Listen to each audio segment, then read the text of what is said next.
Movies about the Titanic, as I try to get out of this, often feature a poignant scene involving musicians on board. Soon the real band leader's violin could go up for auction. Charlie D'Agata looks at the extraordinary piece of memorabilia that may or may not have been on the ship.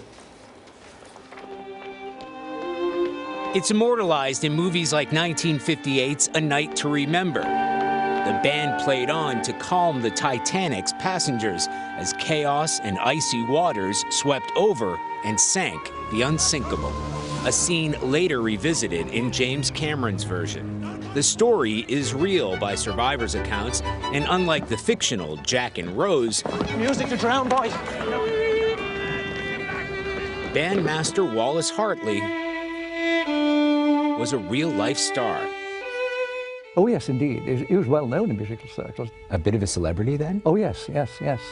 Historian Christian Tennyson Ekberg has written the definitive biography of Wallace Hartley, probing the facts and fiction surrounding the bandmaster, the band, and the violin that resurfaced in 2006.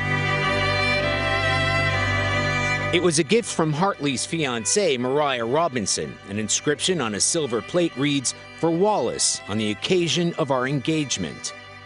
A jobbing musician, Wallace's gig on the Ship of Dreams would be the opportunity of a lifetime, for a lot of reasons. But he only found fame after his final act.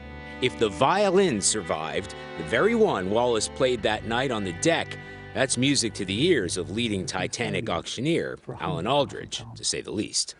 But this, if it is what it is the Holy Grail. It's the Holy Grail.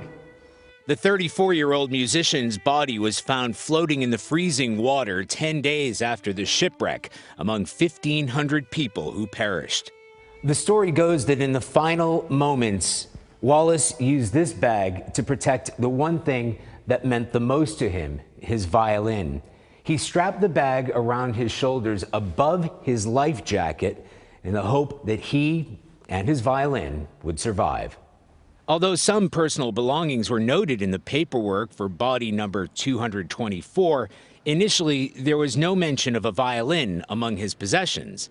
But in the days that followed, newspapers reported that Wallace had been found with the instrument. And in her diary, Mariah Robinson thanked Canadian authorities for its return to Britain. After Mariah's death in 1939, the violin wound up forgotten, a stowaway in an attic, until it was rediscovered. Your heart must have leapt when you saw it. I had a funny feeling. But he wasn't the only one with a funny feeling. While few dispute it's Wallace's violin, critics became skeptical it was the one that he was playing that fateful night on the Titanic, that it wasn't a second fiddle. The first thing we did, we contacted Forensic Science Services. Actual forensic teams, Actual like forensic CSI type teams. Yeah. Microanalysis found evidence of saltwater corrosion consistent with wood and the tiny metal screws on the silver plate having been exposed to seawater over time. No signs of a forgery. It's as old as it looks. And how much do you think this might be worth? I don't know. It could fetch millions when it eventually goes up for auction. Aldridge told us a regular violin in this condition would hardly be worth $20. They don't come much more iconic than They this. do not. Not this one.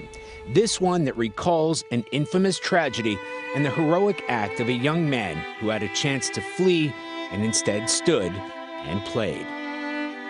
For CBS This Morning, I'm Charlie D'Agata in Devizes, England.